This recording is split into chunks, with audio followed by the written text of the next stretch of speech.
Well, here we are. Welcome, everyone. Insert crickets here. My name is Commander Lark Shadow. I will be your, I would say elegant host, but we all know that's not true, so I'll say your fat-agant host. Wow. Joining me tonight is Commander Blue Wind. Hello.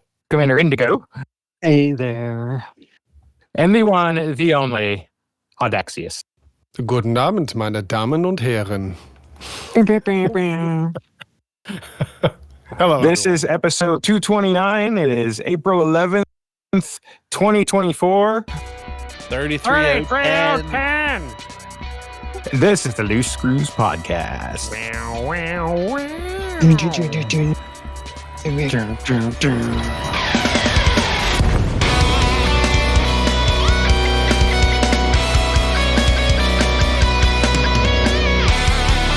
I literally don't know what to do at this point. I'm going to be completely honest. I think at this point you do the introductions, and we did the introductions. You just ask us how our week was or something. Yeah. So we'll start by going around the table or desk.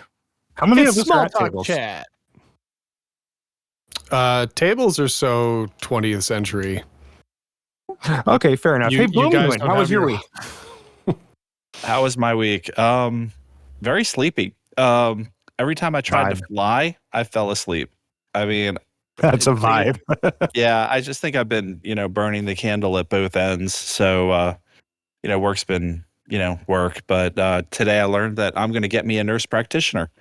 So Yes. Oh, congratulations. that's going to be very helpful. Are those brought in by storks too, or is that They just are brought in by Yep. storks. Yeah. So I just have to, leave a stethoscope out under the fireplace, and magically a nurse Oh. practitioner is going to appear one of these days. It's a charming ritual, you know. Yeah, we Just keep checking under the group is- cabbage leaf. yeah, exactly. Our group has just been kind of formally formally recognized as a section of our division. So it's kind of been, we've just been this kind of like in limbo. There's some neurologists, some cardiologists, some clinical pharmacologists that hang out and do this really weird thing. And But then now you're finally cardiology is just like, they're kind of like, well, you're under our governance and you're a section now. And we're like, okay, cool. So we had a first meeting about that. And I'm like, here are my list of demands. And they're like, okay. So I'm like, yeah, that's great. I've only worked here for like infrastructure. 20 years. They're like, damn, it feels good to be a gangster. They finally said of all the divisions and all the hospitals, you are now also one. Yes, exactly. So, Nice. And then, yeah, so that's been the highlights of my week so far. So, Well, congrats, dude. Well done. thank you. And let's go over now to Commander Meme Lord himself, Audaxius. How was your week? Good.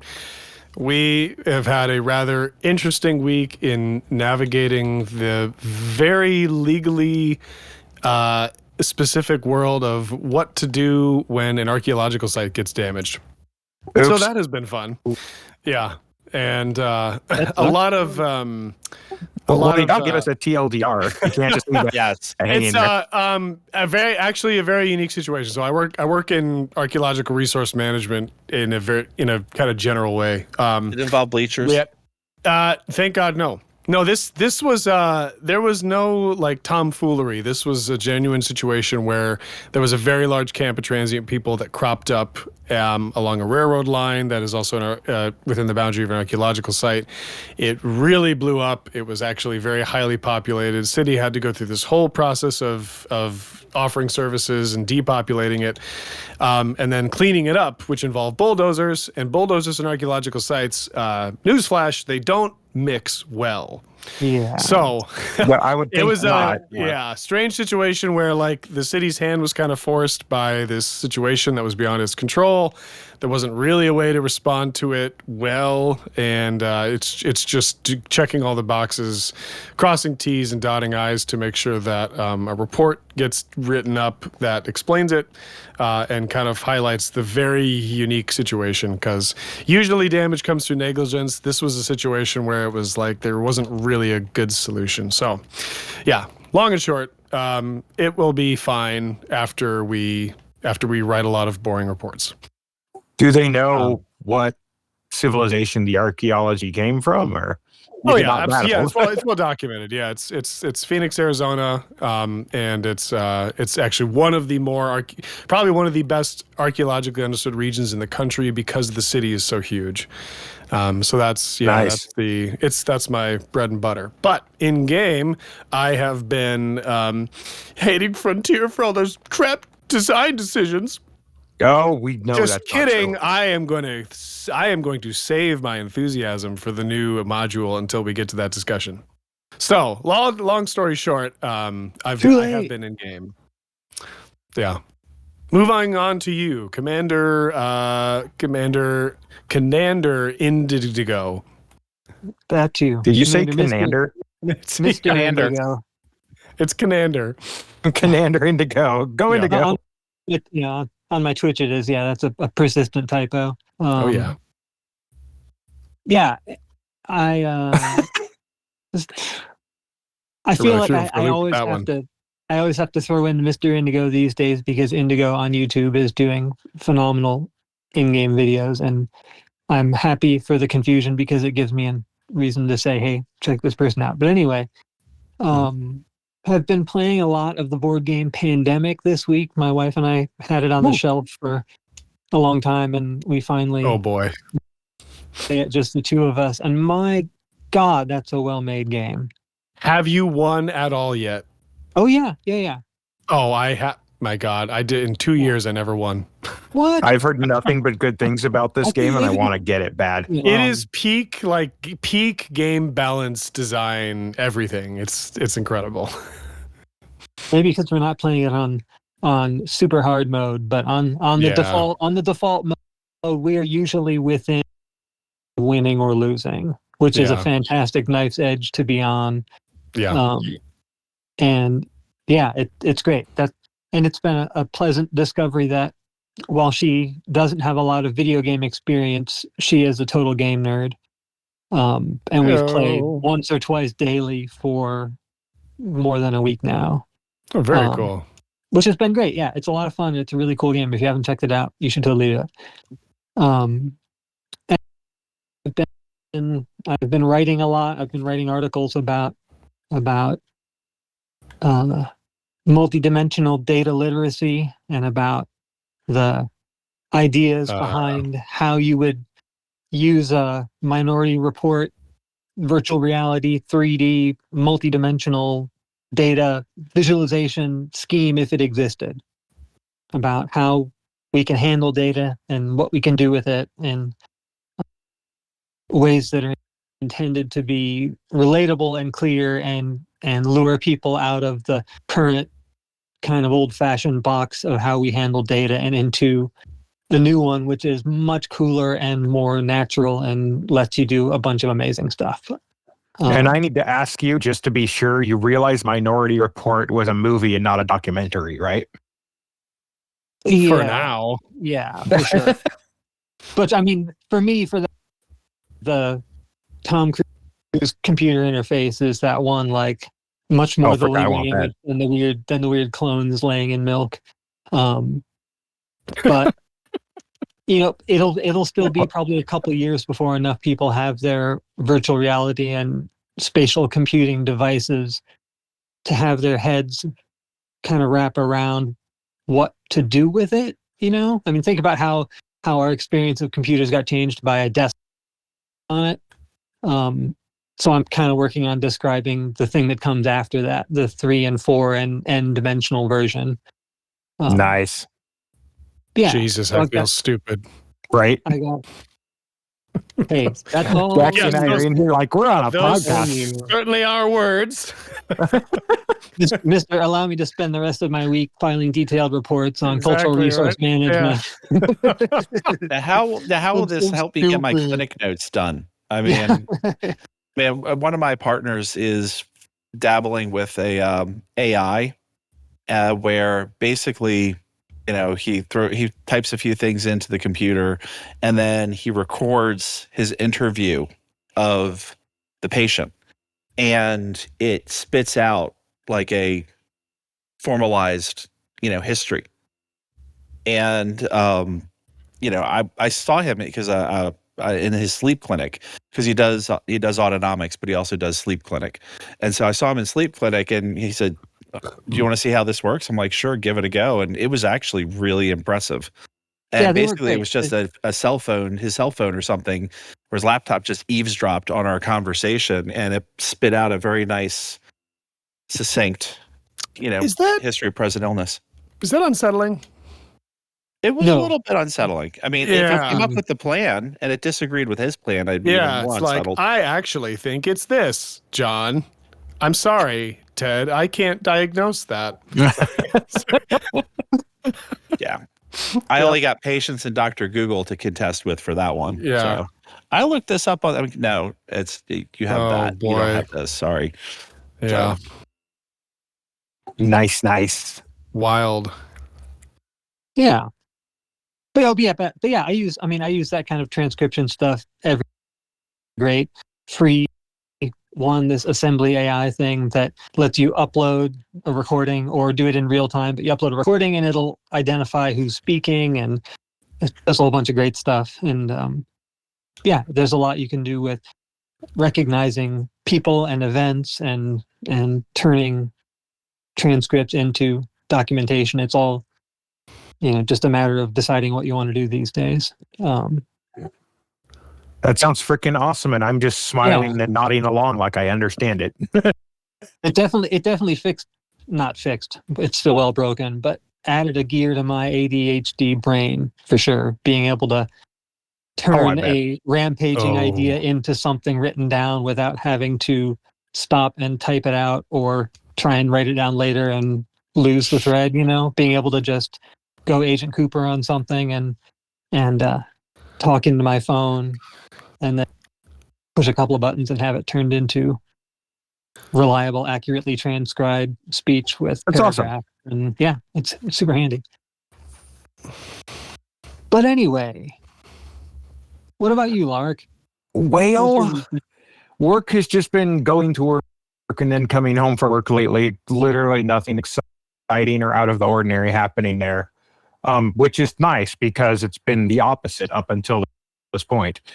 And it's really making the week go faster, which is great because my wife and I, this is probably since before COVID now, but we haven't been on a vacation in probably 4 years, maybe 4.5 years. Wow. Because we moved somewhere halfway in there. I don't know. It's all a blur at this point.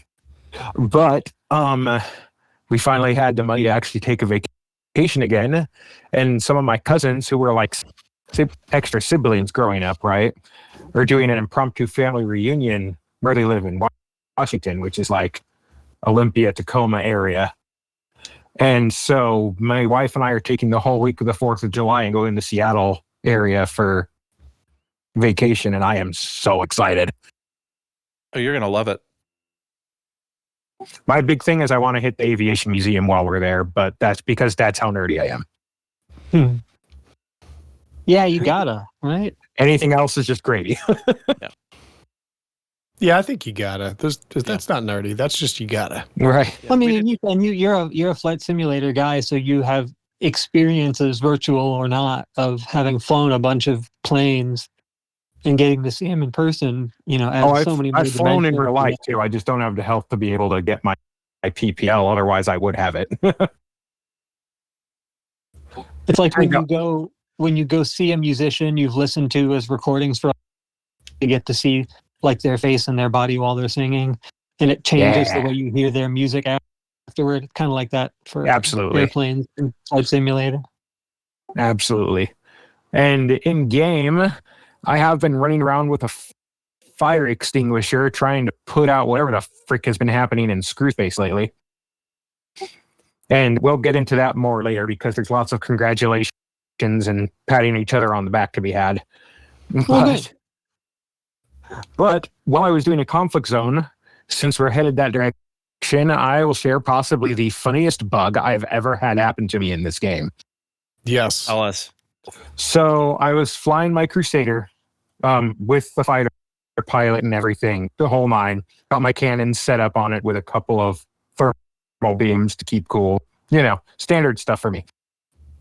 But the problem with cannons when you're solo is it's really easy to run out of ammo fast, especially when in LHS 3877, even the low CZs, I was seeing at least one Federal Corvette, if not 2 or 3 at elite rank in the CZ at any one time.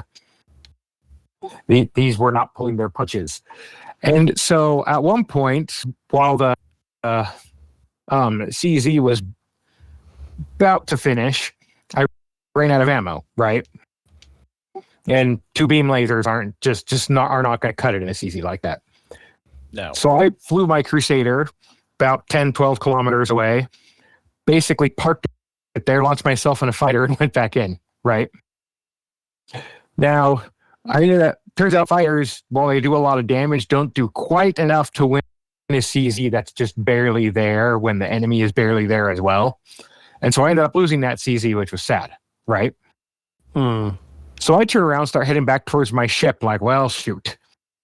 My ship starts flying away from me. Goes farther and farther, and then warps out like it was an NPC. And then my fighter starts counting down, hey, your mothership is out of range. Self-destruct in 10 seconds. And then it blew up, and I was just there in space, unable to do anything. Whoa. Just floating. Just floating. Couldn't go to camera, couldn't do anything. I got a picture of it in the general chat. If you scroll way up, it's there. But it was just staring out at the planets. Nothing to do. Peace out. Relogging did fix it. It put me back in my Crusader, but I have never had something like that happen to me, and I just thought it was funny as heck.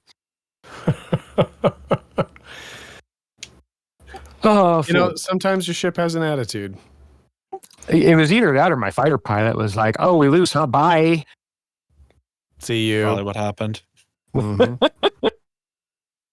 At any rate, speaking of conflict zones, let's launch into a squadron update. And since we don't have a soundboard, hit it on Axios. We do have a soundboard, don't we? You know what I'm talking about? Where is it? Yeah, it's like pinned or some shit like that. I can do my best Chig impression. I am. Let's see, here we go. Squadron. Here we go.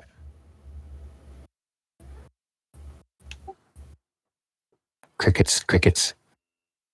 Can you hear it? No.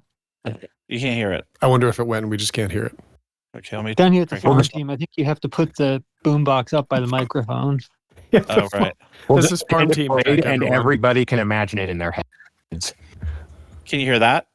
Nope. Oh, well. We've gone from farm team to quarantine. Okay, Daxi, you ring me in. Squadron update.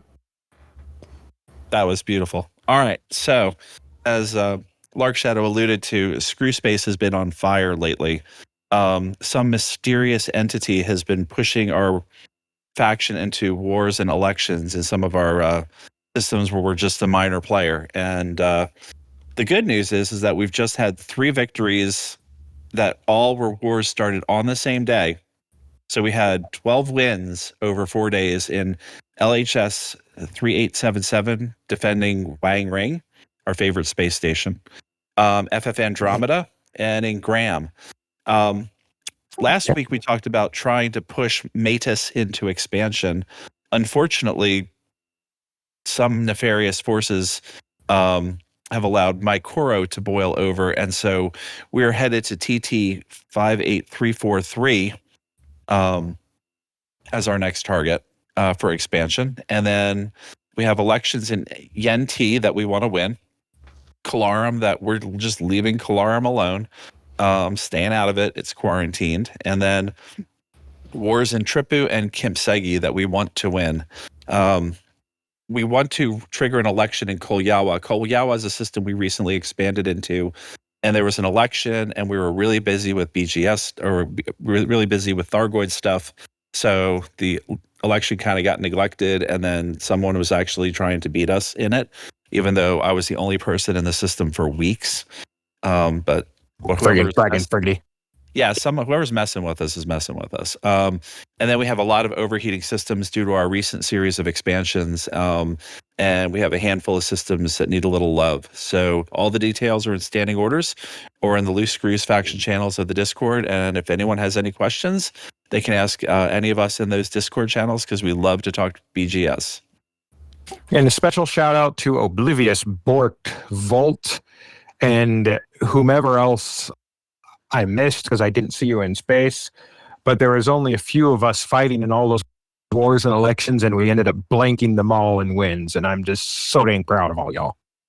I did one CZ as I nodded off to sleep this week. Yeah, I did one. You got your win and just fly into the black. Really Yep, laying I woke in up thick. 2 million light seconds away from the center star. It was awesome. But I woke up with a win and no paint on my ship. That's hysterical. Yeah. So Is that I a good way to tried. buff the paint off your ship? Oh my gosh, yeah. I mean, falling asleep in Supercruise, Good to know. it's the best way to go. In fact, I'm wondering if the new Supercruise Overcharge strips paint even faster. Yeah, I get the impression that it does. Yeah. Yeah. Mhm. I mean, Waiting quickly, for I don't know Canon. about faster. Yeah.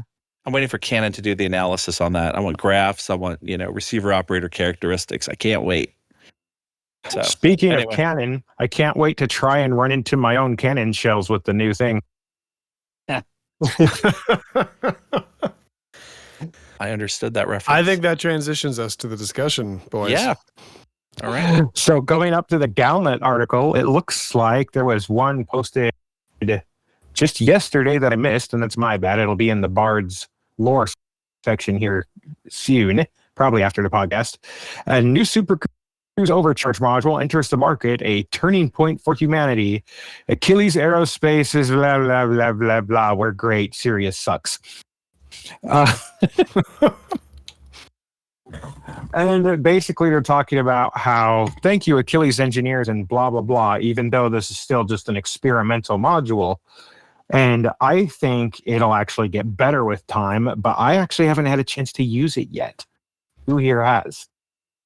Oh, I have. Yeah, it works. Axie, regale us. I love it. Let me tell you why I love it. Let me just say what he said. Oh, okay, good. Because I would have vehemently disagreed otherwise. It is so. Supercruise is Supercruise. It was an intentional decision, and I read into the backstory of Elite that when they were making early development decisions about just how do we navigate space and how do we get around, you could have done it anyway. One early iteration of it before Supercruise was there was that you would just basically witch space jump everywhere, and that everywhere would be a small local instance. And they were like, well, that really pulls you out of the feeling of going somewhere. So then the whole Abacure Drive Supercruise thing came about.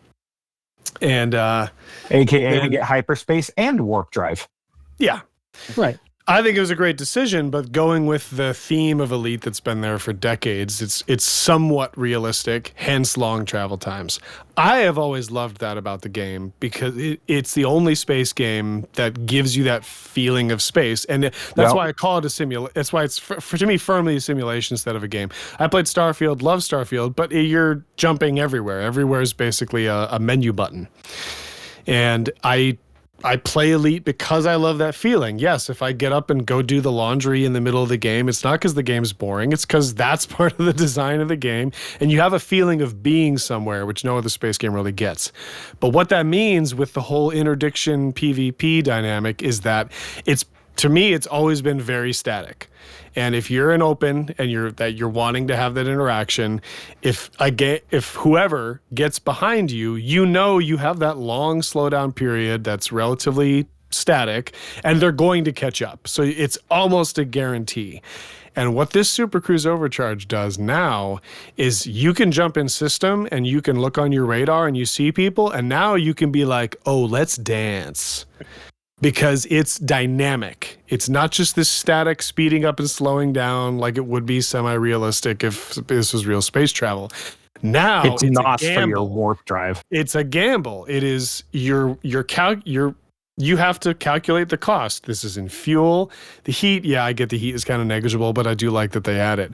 But now it is dynamic, and it's taken that whole framework and at least introduced that now it's not necessarily a guarantee of how it's going to go, and I love it.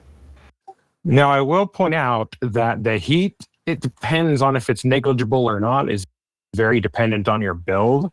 Because I was watching everybody experiment with it in both the Screws and Burr Pit when the FSE came out, right? I was just monitoring both the chats at work. And in the Burr Pit, someone had it on their cutter, which they had set to run really hot anyways, like prismatics, the whole nine. They went flying past the star full boost, never took their finger off the gas, and got up to like 2,000% heat or something stupid like that. Oh, wow. Okay. Oh, So yeah. it's crazy. not as negligible. Yeah, They have been upgraded to star status.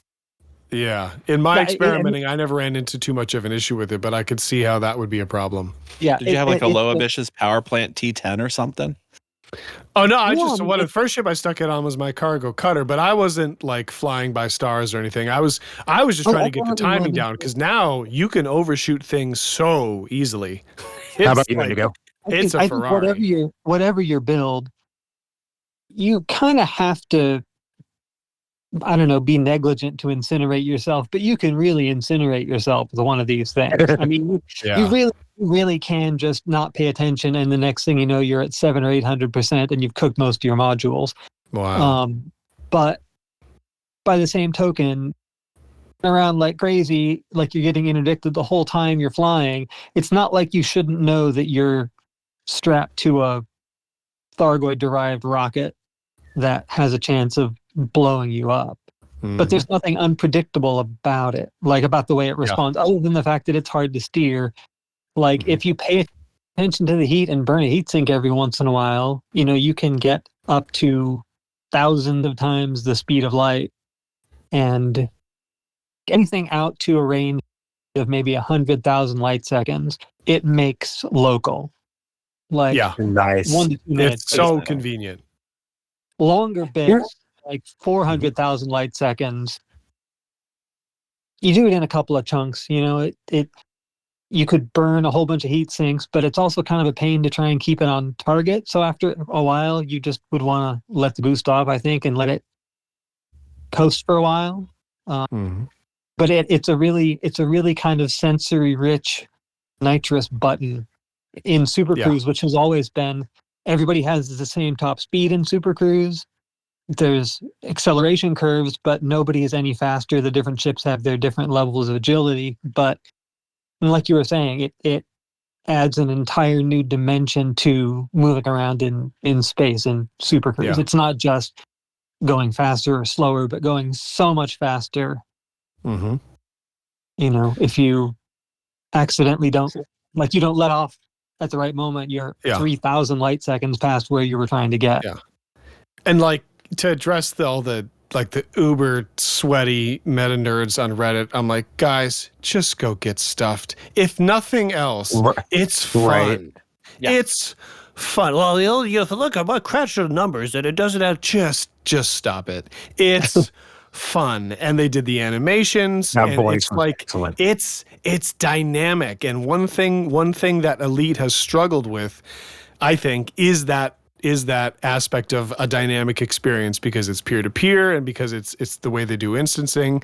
And if nothing else, it's a step in the right direction. And I wouldn't be surprised if they go the route they did with the AX modules, where this gets introduced and then eventually it just replaces all the old stuff. I think even with the in-lore game, they were like, well, a serious company who makes frameshift drives is like, well, when they show up with some real stuff, we can talk.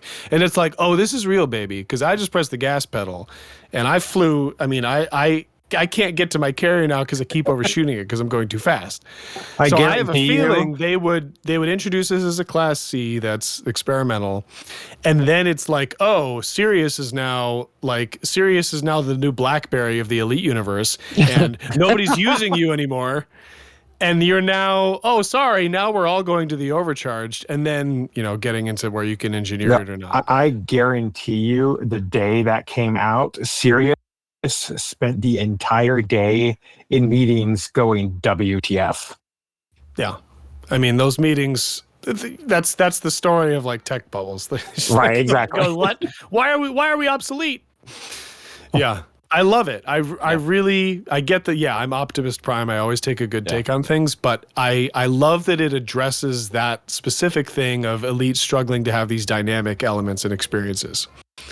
I mean, I was just excited that I mean, I hadn't had a chance to take one out for a test drive. I'm probably going to put one on my T6, because it's a scavenger, and some of the crystal shards and all that are like pretty far out from the main star. So I think I'm going to use my one out there anyway. Sure. Yeah, I could, but I mean, I'm not. I would actually take the thing out for a test drive. But I was so excited to see like that there were all these people at Hutton Orbital, trying to break all the records, and just, we got this new thing and we're all going to race. And then apparently like half of them ran out of gas halfway there. Yeah. The fuel rats have been very busy this week. Yes. I was amazed at how quickly it burns through fuel. It was more than I even expected reading about it. Yeah, I mean, right now there are people who are to tactical discussions and figuring out the refueling patterns and how you find another ship. How do you meet up with somebody when you're going at those preposterous speeds so that you can stop and get your Pony Express custom fuel rat, refuel and then hit the road again, or just to try and get the Hutton Orbital speed record. Yeah, it was so tight for, had gotten to the point where really it was about orbital mechanics and getting there at the right time, and the margins were fairly small, and now it just blows all that wide open because there are so many different ways. I love it. Even hitting the overcharge once and letting it run, for its full duration would potentially shave off to give you a top ranked. Yeah. It was a small thing too, but I did love how they dovetailed it into the in-lore thing when we saw the initial Titans, when it was just that little decal in the sky, like racing through. I like that they did tie it to that they have some kind of technology that they can really break the bonds of what the traditional technology does. Because I have the feeling with the new power play, they're trying to set up Elite long term. Yep. And they're trying to set it up so that they give you the right dynamics that players can drive the players can drive the game in a way that Frontier can't or won't spend the money on, because they've set it up with however the new war system plays out, and however this contributes into it. They're just testing pieces of that system. I bet you they're trying to set up Elite for the next 4 or 5 years. And I think they do it in game by releasing it. I love that they're doing the in-lore stuff. But yeah, I don't think this will stay some niche C-rated thing. I think this will be like the next big thing in the Elite universe. And now it's great that the interdiction, like player versus player dynamic, is not going to be the static thing it once was. So they get 5 stars, even just in this first iteration from me. Nice. Yep. It also has a lot of potential just to optimize whatever your particular gameplay loop is, especially if you've got room in your build for a booster. It's plenty of range for anything local, on just about any build. So if you're doing BGS stuff and running around doing courier things, or even if you're just doing trade missions with some place that, a station that might be farther away, one heatsink, or even, one heatsink is easily enough to control that booster that I wouldn't worry about. Man. Those are like 100 credits worth of meta alloy on a Type 9 with the overcharged. Heatsinks are like 150 credits, man. I know I'm not made of money these days. Yeah, there was some guy on Facebook this morning that was like, it's jittery and it runs hot and I don't see any use for this. And I'm like, oh my God. Yeah, whatever, dude. I mean, I was like, there are people having a blast playing around and just trying to figure out what the best way to use it is. So, the buckyballers have been freaking elated. I'd be like, dude, I drive a Tacoma and at 65 miles an hour, she's shaking me to bits. Doesn't mean I take her to the junkyard. Right.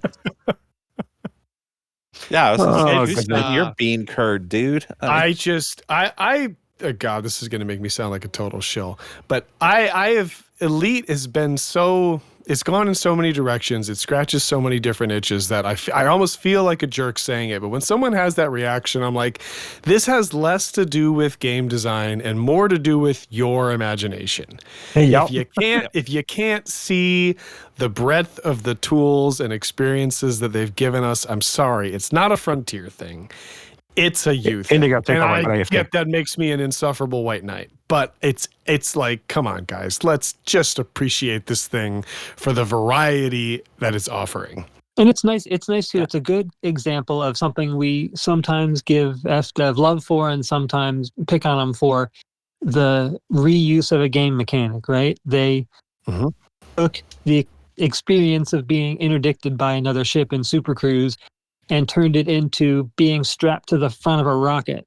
It is exactly the same experience. You can pretty well control it. You can do the spiral thing and control it a little better. Some ships bounce around more than others. And by adding that and then just changing the way you move in this physics model space, yesterday, 2 days ago, somebody asked about Buckyball, and the answer was that, there'll be another season one of these days. I'm sure we'll get back around to it, but there's some live stuff going on. And then within about 4 hours of the update rolling out this week, all the race hosting slots had been filled up for an upcoming Buckyball season whenever it's going to start. Yeah. But something like that just kind of kicks into a 10-year-old game in an unexpected way is deserving of praise and appreciation for sure. Yeah, I mean, this just adds another element also to just the idea of custom shipbuilding in and of itself. I mean, I've built like 5 new ships since the Thargoid War endgame has begun. I mean, I have a dedicated ship for, pounding the pineapple. I have, a dedicated scavenger for, picking up these Titan, drive components. And you guys don't use the same ship for all of that? Oh my goodness, no. I mean, but it's just like, I never thought I'd be someone, putting low emissions power plants on my ships. And like, I'm using different kinds of engineering and different kinds of components to optimize ships for very specific tasks that, Frontiers introduced to the game in like the last 3 or 4 months. So, it doesn't get old. I'm doing different things with, what was already even put into the game to some degree. Yeah, I mean, just this got a couple of ships back out of my garage for sure. I was flying around in my little hauler bubble taxi, and then later in an Asp Scout is a demon with this thing on it. It is so nimble in Supercruise. Let's just see. So I'm in Kung Mu just by Screwspace. I've got 20,000 light seconds to the station. I'm gonna hit the button now, and we'll see. Yeah, Kung Mu's AMP are annoying. It seems to me so far that somewhere between 4 and 5 seconds on the ETA timer is about the sweet spot to disengage. Oh, I haven't figured that out yet. Yeah, I've been. It goes by awfully fast, but this thing, you really are just throwing yourself at your destination and then maybe doing a loop of shame when you get there 3 minutes earlier than you realize. It's tactical loop. Yeah. But yeah, my apologies for running AFK though. One of our dogs is a purebred Pomeranian, and what thing with purebred Pomeranians is they can have seizures. And we're trying out a new med that we have to get in him while he's having it. And he was having one, so I had to run. Yeah. Oh, it's taken care of now. Just wanted to apologize. I was going to say, I'm there, by the way. It was that fast. Wow.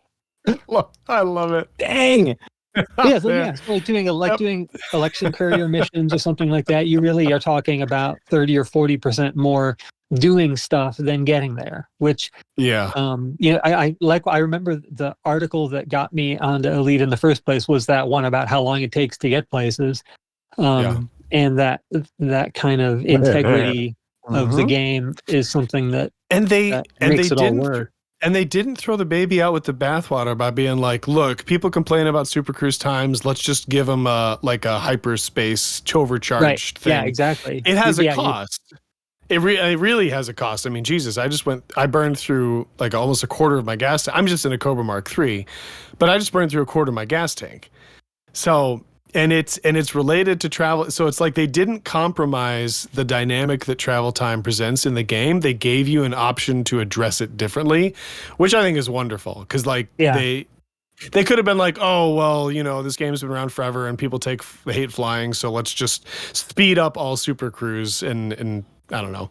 And that would have, again, this is the only game that makes you feel like you are somewhere because it is time. And that's really, I mean, it's if you're not in for that experience, great, go play a different space game. I love that about the thing. And I love that they didn't compromise that with the change. Nice. Also, I was going to add, I think if you want to optimize it a bit, I don't think there's a whole lot to be done other than making sure you don't run out of gas. So like buy a couple extra gas tanks. I got the impression from a couple of different people that the heat doesn't seem at all related to your build. That the heat performance when the overcharge is turned on doesn't seem to vary with the heat efficiency or really anything else, that whatever variety of ship seems to have the same heat curve to it. Oh, so I'm sure really the only other thing to engineer is to make sure that you've got a couple of heat sinks so that you can ride on longer. Another thing I love about the Elite community is it is full of people that love numbers and crunching things in detail and lists, and that's not me at all. And I'm like, some bless his heart, some wonderful guy is gonna crunch all those numbers for a dum-dum like me who will be like, great, cool, what engineering should I use, smart man? If you ask me, cannons and clean drives. There you go. But that's Cannons, clean drives, and SRV bays. That's the name of Mark's first album. I've been trying to. We're going to release a live recording of his karaoke at the Loose Screws Con. Well, do you all have? And it's going to be all cannons and clean drives and SRV bays. Well, do you all have any other thoughts on the new experimental FSD before we move on to Thargoid War updates? I would recommend people try and shoot the ring of a planet near you at the highest rate of speed you can manage. It's pretty cool. It's great. AKA crash into the ring. Well, then, I might get one for my T10 because my T10 is my mining ship, and I'm like always in the rings, and I just want to get, when I want to get back to my fleet carrier, and it's like you're in that gravity well. I was going to say that's we haven't even discussed that part of it, but that's one of the other places it really shines. If the place you want to go is on the other side of a big planet that you're in the middle of, you can now be ready to jump in 5 or 10 seconds, not 2.5 minutes. Crawling to the end of the friggin'. Yeah, really just like a rocket booster.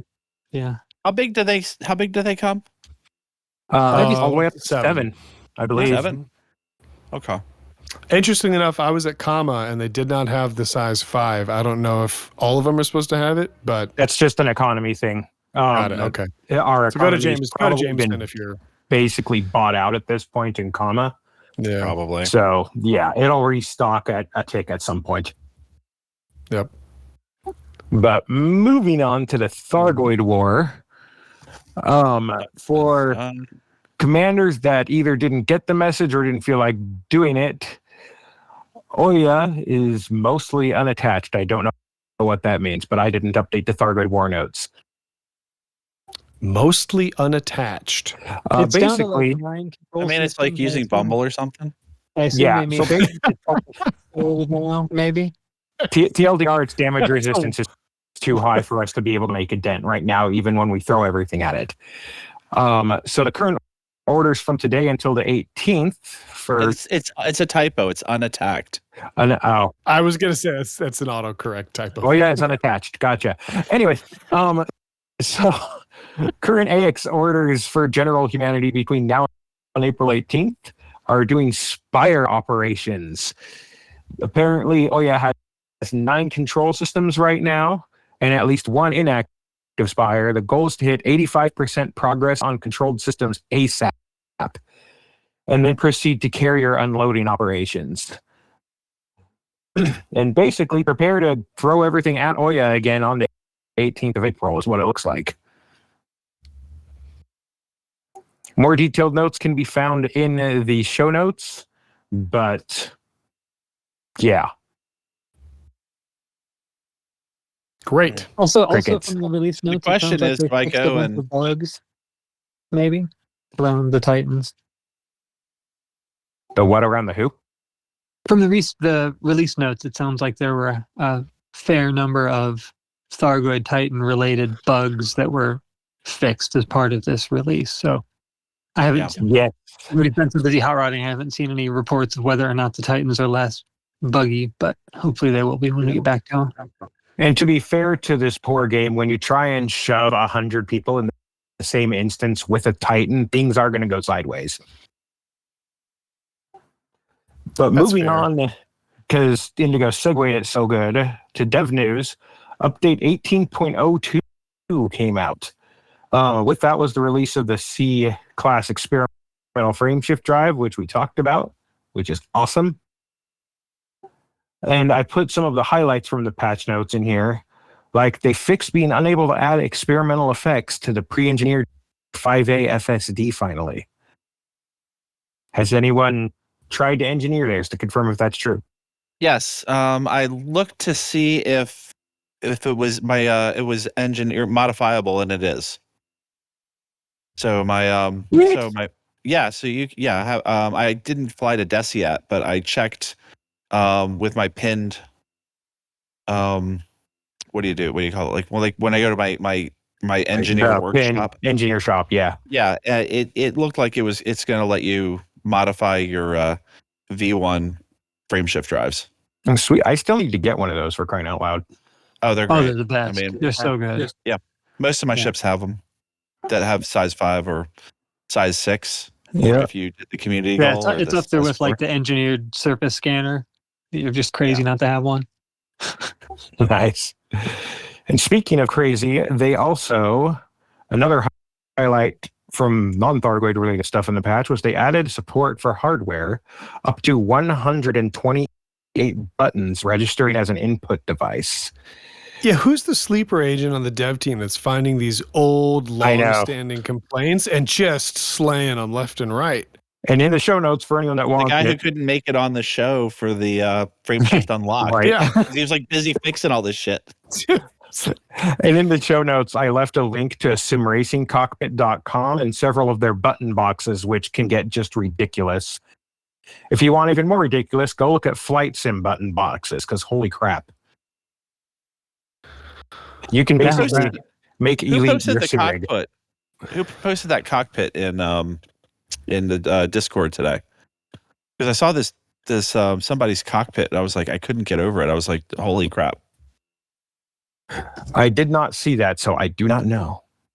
Yeah. My cockpit is an Xbox controller. My cockpit is a mouse and keyboard and a monitor. Yeah, my cockpit is my TV set and my sofa.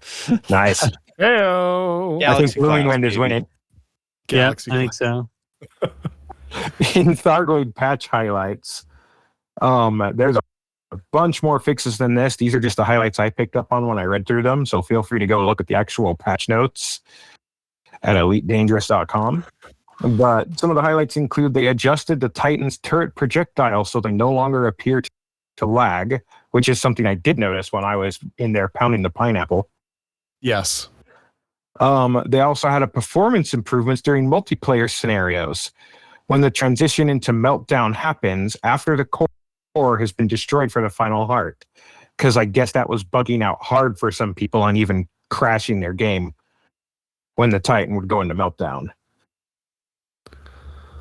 They also fixed instances of abrupt lighting changes on the Titan core when dealing damage to it.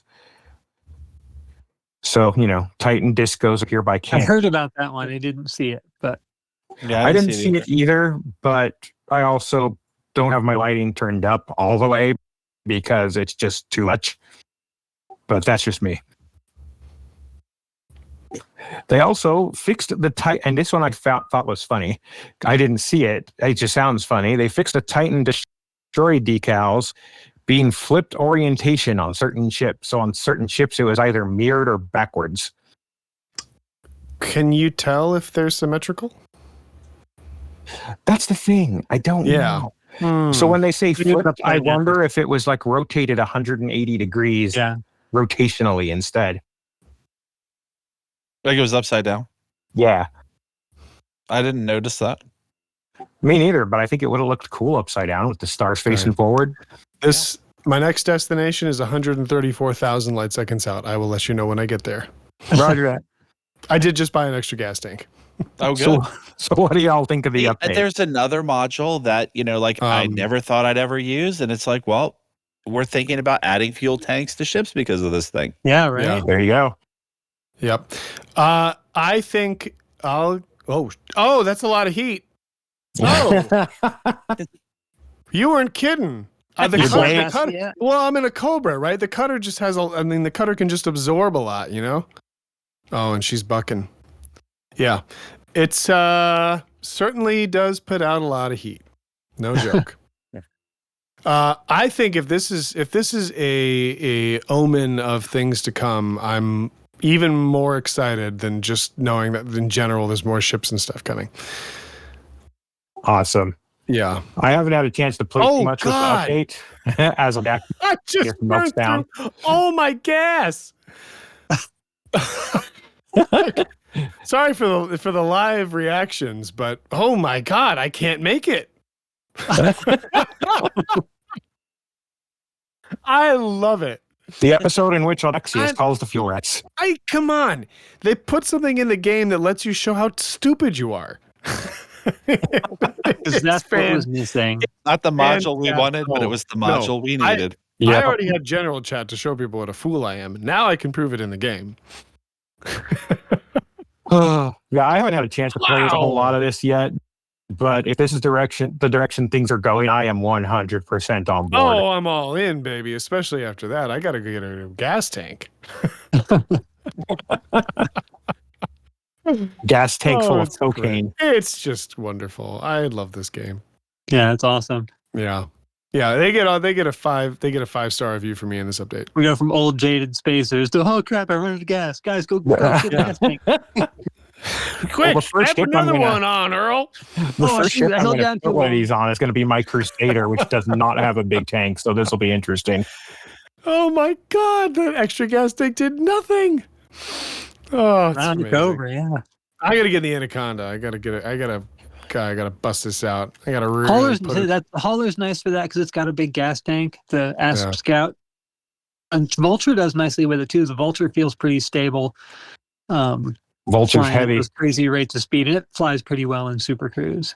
But yeah, the Asp Scout is a real sleeper, and the Hauler too. They're both high. I recommend both of them as great little. Vulture has always been a sleeper. Always remember, don't listen to the internet, regardless of what you've heard. The Asp Scout is the most maneuverable ship in the game. I will always point that out. I take out an Elite Anaconda solo in an Asp Scout. Yeah, it may not be like the most applicable or the most usable, but purely maneuvering wise, it is the most maneuverable ship in the game. I love it. I think it's like a little Fiat Spider convertible or something. It drives beautifully. It just doesn't have a whole lot of practical utility. It's not that nice of a car. The Asp Scout is a Mazda Miata. Ooh, I'll take it. Yeah. It's tiny. It can be fast. It's hilarious. And you really don't see a lot of them. I'm going to stick with my Kia Soul. Hey, Kia Soul's useful. Got that as part of the brand partnership with the new biz. Love it. All right. Well, moving on to the community corner, the only update I have in here was there's a new video from Victories Elite. Yes. And he is trying exobiology for the first time. It's a different kind of video where he's giving his thoughts live as he does it, all sort of spliced together. And oh my gosh, it's so fun and funny to watch. Would recommend. Did he weep like Kola when she went to Seoul for the first time? No. I mean, not tears of joy. He's just he's just a good dude, and it's I love crashed into the ground several times. And one of those times he crashed into the ground, it was onto the thing he was looking for. And he's like, "Oh, that's life." Yeah, good dude. Good fun. Right. Would recommend. Yeah. And anyone else have any community news? Nope. Indigo, do you know when the next season of Buckyball starts up? I don't, but I'll let you know as soon as I do. Alrighty. So I'm just going to fall flat on my face, but you know what? That's nothing out of the norm for me. So Definitely on brand for us. Yep, on brand. All right. So for Commander Bloomingwind, Commander Indigo, and Commander Audaxius, this is Commander Lark Shadow. We want to thank you all for listening. This has been the Loose Screws podcast. Say bye, everybody. Bye, everybody. LooseScrewsED.com. See you guys. Bye. Good night. Get some merch. Get the copy.